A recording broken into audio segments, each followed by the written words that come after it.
ये नेटवर्क बनाना है साथियों। अब इसकी पावर समझ लेते हैं थोड़ा सा जल्दी कि इसकी पावर क्या है। मैं एग्जाम्पल से समझाऊंगा। एक बार एक राजा जो हैं वो चेस खेल रहे थे, शतरंज खेल रहे थे, और शतरंज खेलते समय उनको याद आया कि यार ये इतना अच्छा गेम है। बोला यार इतना अच्छा गेम जिसने बनाया उसको प्रस्तुत करो हमारे सामने, हम कुछ उसको इनाम देना चाहते हैं। तो वो आदमी आ गया पट्टा जिसने बनाया था, बोला साहब ये है इसने बनाया। तो ये बड़ा होशियार आदमी था, तो राजा खुश था, मूड में था। राजा ने बोला यार कुछ जो चाहे वो मांग ले यार, आज मैं बड़ा खुश हूं तेरे से, और जो चाहे वो मांग, बोल क्या चाहिए तेरे को। ये बोलता है कि महाराज कोई बड़ी बात नहीं, ये जो शतरंज का बोर्ड है इसमें जो 64 खाने हैं, आप राजा जी बस ऐसा कर दो कि एक चावल का दाना पहले खाने में रख दो और अगले खाने में वो दानों को डबल कर दो, फिर तीसरे वाले में और डबल कर दो, फिर चौथे वाले में और डबल कर दो, और मल्टीप्लाई करते जाओ, और ऐसे हुजूर 64 खाने चावलों से भर दो, बस इससे ज्यादा मेरे को कुछ नहीं चाहिए। राजा को बड़ा गुस्सा आया, उसने कहा यार बेवकूफ आदमी है, तेरे से तुझे असरफी मांगनी थी, तुझे सोना मांगना था, तुझे हाथी घोड़े मांगने थे, तुझे गाय भैंस मांगनी थी, ये क्या मांग रहा चावल और तुच्छ सा इतने से बोर्ड पे क्या करवाना है, दे दो। बोला यार इसको जाओ, मैं तो इसको दिमाग वाला समझ रहा था। तो बाद में जब राजा ने भरना चालू किया, ध्यान दीजिए, तो 8वें खाने में चावल के 128 दाने हैं। बहुत ध्यान से समझना, अगर समझ गए तो छोड़ोगे नहीं इस बिजनेस को। क्या है, 8वें खाने में 128 दाने हैं, फिर अगले 8वें खाने में यानी 16वें खाने में 32,768 दाने हैं। यानी मल्टीप्लाई होके, मल्टीप्लिकेशन की इतनी बड़ी ताकत होती है। 24वें खाने में 8 मिलियन है, मिलियन यानी 10 लाख, और 8 गुणा 10 लाख करोगे यानी 80 लाख। कितने? 24वें खाने में 80 लाख चावल के दाने हैं।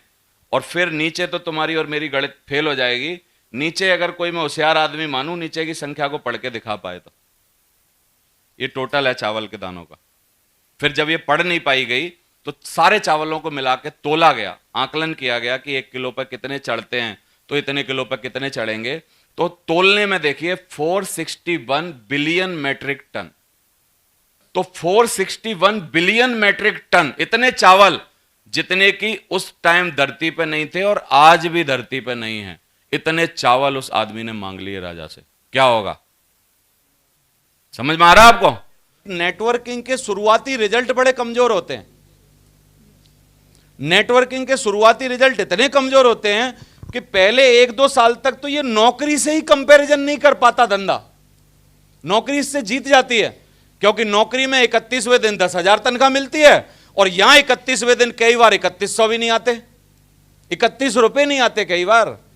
मेरी बात समझ में आ रही है कि नहीं आपको? और इसलिए हमारे यहां 90% भगोड़े जो होते हैं वो शुरुआत के 1-1.5 साल में इसको छोड़ के भाग जाते हैं।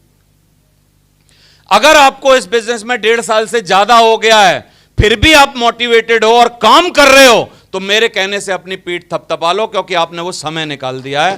क्योंकि इस बिजनेस के शुरुआती रिजल्ट कैसे होते हैं, बड़े कमजोर होते हैं। ये बिजनेस आपका पेशेंस चेक करता है शुरुआत में। ये बिजनेस आपको चेक करता है यार कितना दम है बंदे में। और दम क्या है, कोई ताकत से दम नहीं देखी जाती कि आप में वजन कितना है, आपके मसल्स कितने सॉलिड हैं। दम इस बात से देखी जाती है कि जब आप दुखी होते हो, परेशान होते हो, टीम टूटती है, आपको परेशानी आती है, तो झेलते कैसे हो।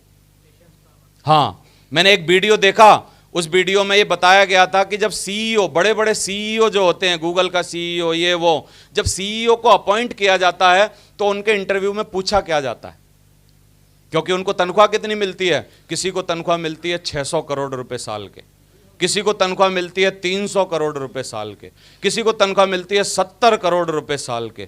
जब इतनी बड़ी तनख्वाह पे किसी को अपॉइंट किया जाता होगा तो इंटरव्यू में क्या पूछा जाता होगा? क्या इंटरव्यू में उनसे पूछा जाता होगा तू अपने MBA के कागज दिखा?